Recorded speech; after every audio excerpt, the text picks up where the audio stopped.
Some bomb ass Pico. I think it's their Pico. Probably one better than anybody else. So Pico could be hit or miss, but that's a hit.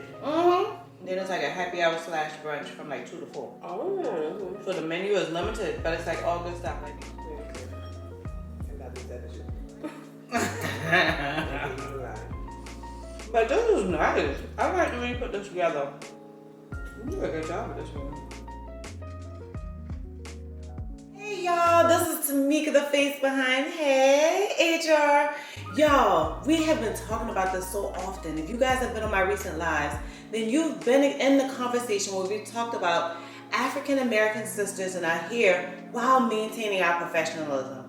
It is just such a big deal these days. We're getting more comfortable in our space, and as a result, we're growing professionally, emotionally, mentally, socially, in every way that you can think possible. But let's be honest. Who has those small thoughts in their head like, if I wear this, they're probably not going to promote me. If I wear this, they're probably not going to give me the job. If I wear this, they're probably...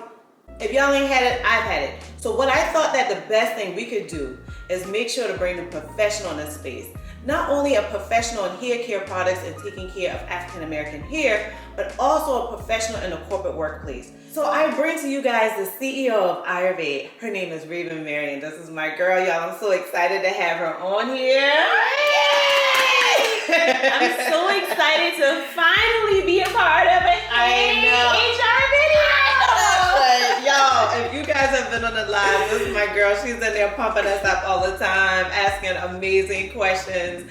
Always very, very supportive. So now you guys get to see her in the flesh. And you guys already know, we've been talking about this on like every live that I've been coming here. But we really have to talk about this. This is a big, big topic. And I think that so many times we get caught up in the mindset of what our look should be. And we go for what we think is right. And most times it is that European look. So Ravin, help us understand, like, what has been your experiences working in the corporate world and knowing kind of what we need to do with our hair, or just interacting with people and seeing how they're treating their hair or just treating their hair? I think that's a really good question. I'm really excited to tackle this topic today. Thank you again for the amazing introduction. So like Mika said, I am Ravin. I am the owner of Iyurve, an all-natural hair care line based on Ayurveda. So to answer your question, my experience has been just what you said. Actually, with African American females, unfortunately, a lot of times we are expected to have that European look. And I think there's been so much evolution in society and in the professional workplace. However, there's still so much opportunity as it relates to African American hair, especially with women. Working in the professional environment, working in the corporate environment, I think sometimes we spend so much time worried about, is this professional? And given that look that everybody else wants us to give. Absolutely. And we spend so much money into that look. And it's so annoying because I feel, I talk about this all the time, where I always think that it's very important that we are not only doing the work that we want to do, but we also want to make sure we're getting a return on our investment. And I think it really sucks for us because as African Americans, we put so much money into hair care products and hair and just different things to give off this look when we're really not even being compensated for all of those products, you know? Yeah. For one, African American women, we are the lowest paid in the workplace, right? All right. And then we were trying so hard to like fit in, and those thoughts and the worries that we have overshadows our skills because of the confidence. Yeah, and we're just not as productive. And we don't become as productive. We don't grind as hard. We don't get into it as good. Now, I'm gonna disagree with you there. Now, I think we are the grind queens, honey. Okay, we are the grind queens. You know what, we did talk about that. Yeah, too. we are the grind queens. Other people don't notice our grind because they're paying attention to the wrong things, like our hair. Yeah, and I also think that we do grind naturally because that's just where we're from. That's just our ancestral line. That's just what we've seen our parents do, our grandparents do. But imagine the level of productivity we can go to if we didn't have these thoughts rolling through. Yeah. Or the preparation of all of this stuff that we're trying to do. I mean, can you imagine standing up giving a presentation and instead of you worried about the numbers,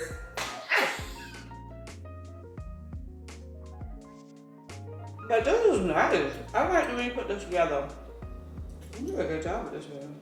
You know, Ravin, something that I realized is that the older I got and the more I educated myself on taking care of just my hair, I felt better going to work. So let me give you a bit of a background. I don't know if we ever talked about this before, but when I was younger, I suffered from psoriasis. Oh, okay, no, I didn't know that. You know that my mother is a single mom of 4 kids.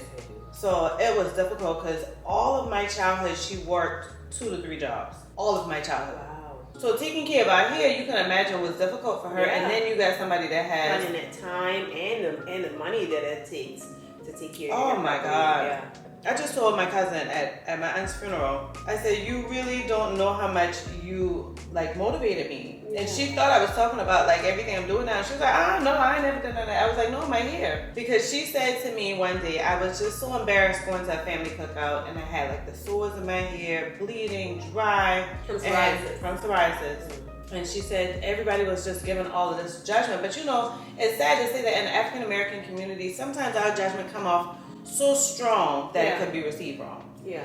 And so that was kind of the situation I was in with her, where everyone was like, well, you need to do this, and why didn't you do that with that child here, and why didn't you do this? And now as an adult, I can see that was passion. But as a child, my feelings were hurt. So my cousin saw this and she called me over and she said, Mika, don't worry yourself, baby, because I had the same thing. My cousin has super long hair. Not traditional for the African American community, right? And she said, I used to have psoriasis. She said, just get some sulfur 8. I remember being 12 years old and saving every little dollar I may have gotten for a birthday or helping my grandmother or whomever. And as soon as I went into Walmart, I bought my own sulfur 8 products. Wow. That helped me as a child with school and family. And as I got older, I got more and more attracted to like watching YouTube videos and things like that on how to take care of my hair, which really attracted me to Iyurve, because you guys don't know, but for a period of time, you know, Ravin and I were treading life at the same pace, just in different lanes. Yeah. So we hadn't really talked every day, not really knowing what's going on with each other, literally kind of bumped into each other. And Literally. literally, like, Mika, that's you? Yeah, right? Who that, Ravin, that's you? When we literally bumped into each other, you know, I was just like, oh, excited. Didn't realize Ravin was on social media, off social media, whatever. And all of a sudden, her page started coming through my feed. And the thing that caught me to it was the education, because I feel like there's so much more I can still learn. So my hair is definitely not in a place of psoriasis anymore. I'm not in a place of getting a whole lot of issues, I'd say. I feel like I just learned to do the normal African American girl stuff, keep my hair tied, keep it moist, that type of thing, wash it regular. Bumping into Ravin made me realize that there was something I was missing for hair retention. And I was worried so much about that hair growth retention, I said, I'm just missing something, because my hair gets about shoulder length and then it either pauses or it starts getting really... Yeah, or you deal with shrinkage. Oh my you gosh. a lot of times we hit a plateau with growth. What's really important to me is the education, like you said. One of the main issues we run into with our hair is that we spend so much money on these different hair products because we really don't understand our hair, right? Like we have different skin, we have different hair types. Yeah. And what works for my hair may not work for your hair. Yeah. So that's why I find it so important to really put that education out. Like, is there like a basis, like if we all make sure to do this, this, and that, regardless of our hair texture or whatever? So for black females, most of our hair is going to be curly to coily. And what happens is the more coil you have in your hair strand, the less ability you have to really get moisture to the end of your hair. Oh, really? So naturally our scalp produces sebum. If you have straight hair, your sebum is able to travel down your hair strands very easily. Okay? Okay. Now when you have like a looser curl, it still can travel down, but not as easy as straight hair. But then when you get into your tight coils, like your 4B and your 4C hair, like our hair types, that's why it becomes so dry. We're like, oh, my hair is so dry, my hair is so dry. And it's because your sebum that your scalp is naturally producing is not able to travel down your hair strand. It's easy because it has to go like this. Like, Man, that makes so like much this, sense. right? Yeah, yeah. It's so important for our hair type, moisture. Yeah. So we have to kind of like put that like artificial moisture in there, you know? And then naturally, like I said, our scalp produces sebum, which is oil.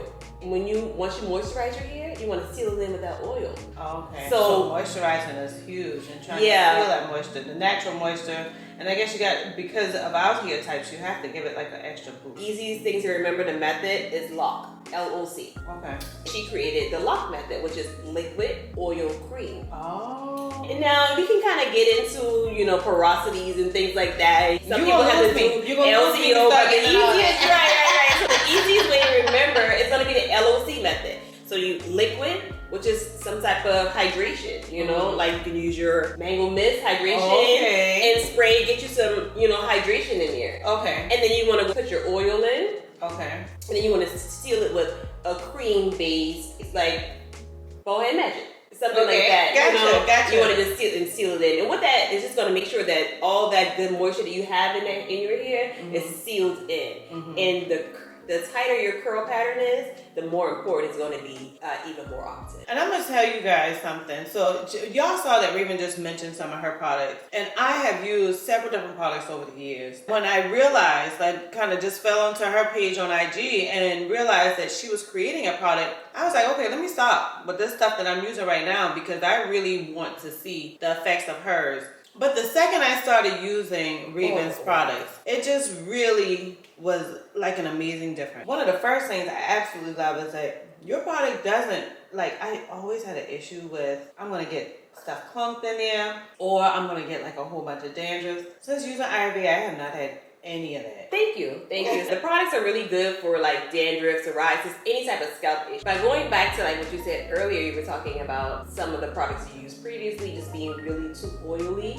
And it's so funny that you would say that because it's an oil, right? Yeah. It's really important, like I talked about education before, it's really important for anybody who's creating a hair product to really make sure that they have the proper education because there are hundreds and hundreds of different, you know, herbs and oils that you can actually use in these products. But it's important to understand one, hair type of the audience or your customers that you're gonna be targeting, and understand also how the oil absorbs.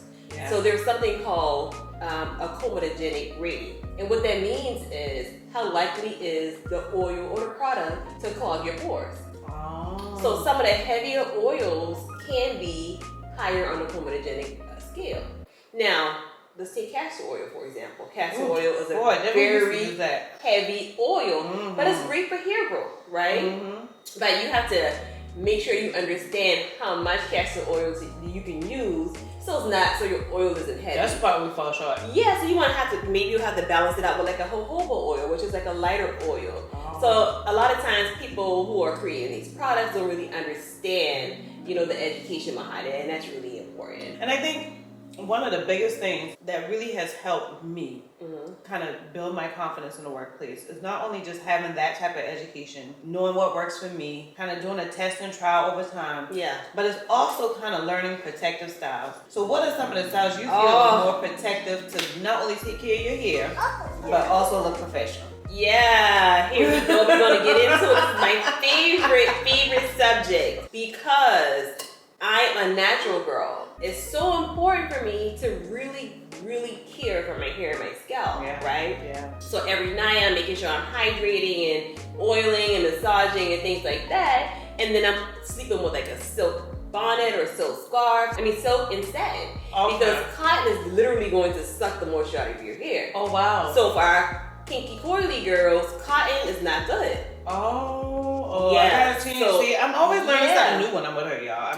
And satin is going to help protect your edges. Back to the protective style. So in the workplace, unfortunately, the protective style is not always received well. Yeah. Walking in, you got some nice box braids. Your braids are beautiful, right? And it's a really good protective style because we can't have our hair out all the time and be subjected to, you know, environmental, you know, damage and things like that. So wearing braids for a month or two, amazing protective style. I think but it's not always received well in the workplace. So like, how do we get past that, right? Like, it's almost like a form of like body shaming because like if you're if you're overweight, then sometimes you want to starve yourself so you can have this particular look, and it's the same thing with our hair. Yeah, like kind of getting comfortable with braids in the workplace or braids on a new job.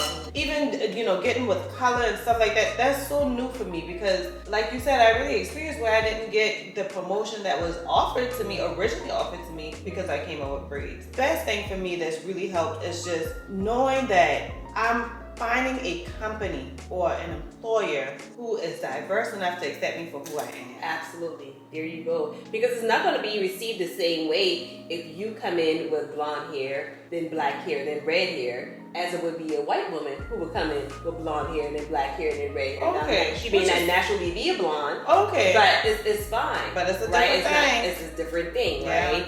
And then also, like, why can I come in with my natural hair one day and then the next day come in with a wig?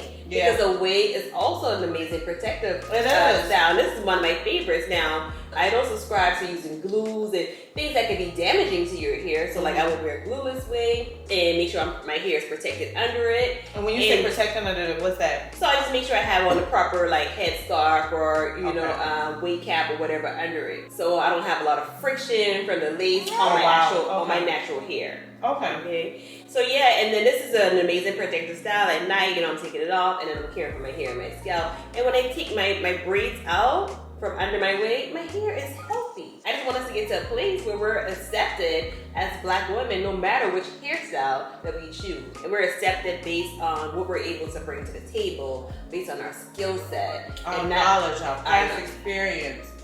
The metrics we can make, the metrics we can pass. I agree with you so much on that. And I feel so bad for our younger sisters that's coming into the workplace because we think we're coming into a great job and we don't realize all this other stuff that comes in. We're already walking in with imposter syndrome that we haven't even been introduced to in a younger mindset. Yeah. Starting your career. Now we have all of this as well. Now, I will give credit to the newer generation because I feel like this newer generation is bringing a lot of awareness Really? Okay. to the topic. In our generations and in generations before, we may not have been as comfortable talking about it. You know what I mean? Because unfortunately, we may be afraid.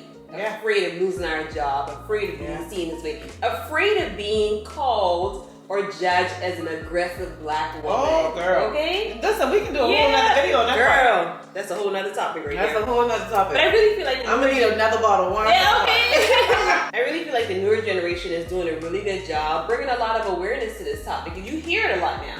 You hear it, pull up Google, and I see blogs on it. You hear it so much. So we hear a lot about, BLM now. We hear a lot about pride. And we hear a lot about, not as much as we should, but we are hearing more It's coming up about more. Black hair in the workplace. Yeah, it's coming up. It's becoming a topic. At least it's becoming a topic. So we can't even feel a type of way because it once wasn't a topic. It was once just a topic with us. If we in the break room, right? Yeah. Anybody who's not of color walks in. Yeah. Now the whole conversation stops, absolutely. right? This is a different conversation. It's taboo. You don't talk to your boss about why are you not comfortable with me wearing my afro. I think I'm good enough where I've accepted the fact that I have reacted differently to things that aren't common to me. So I'm not as offended by it, but I've been in a room with females where I've seen that they obviously are offended. I was literally changing from my blonde braids to these braids, and my coworker said, "So how are you gonna do that? So what are you doing?" And it was a bit much, but she was nice enough to see that I wasn't taking it well, that she was like, "I'm sorry. I apologize if I offended you." Yeah, and you know what, Mika, I think that's really important. We have to do our job of educating because some of it most of it just comes simply from ignorance. It's just ignorance. And it doesn't matter. It doesn't mean that that they're insensitive. It's just that they're ignorant to what works for us or understanding our hair type. It goes beyond just whoever you're having a conversation with because these are the people that are teaching their children about how to approach different races. Right? There are so many young girls who are in school who are facing the same issues.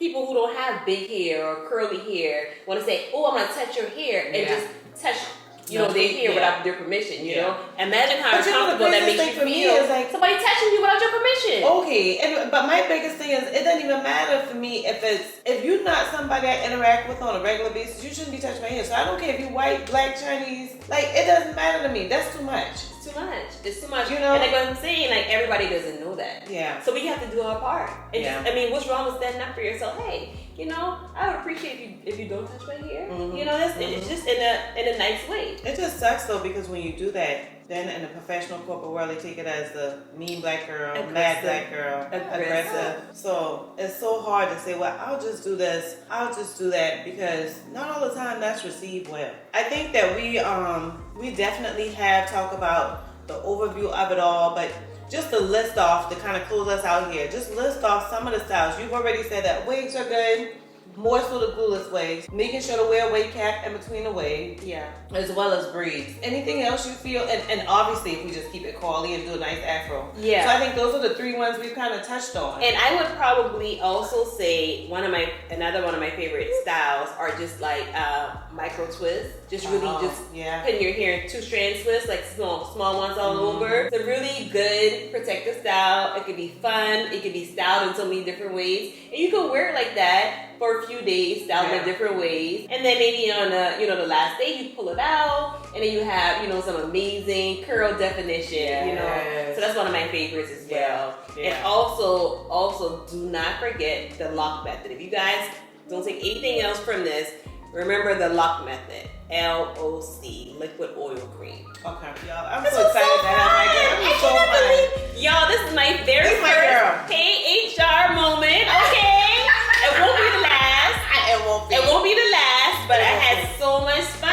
So y'all, I thank y'all so much for coming and watching another Hey HR video, y'all. If you guys have watched it this far, you're definitely intrigued. So definitely hit the like button, and I just can't wait to see y'all on the next video. Bye, guys.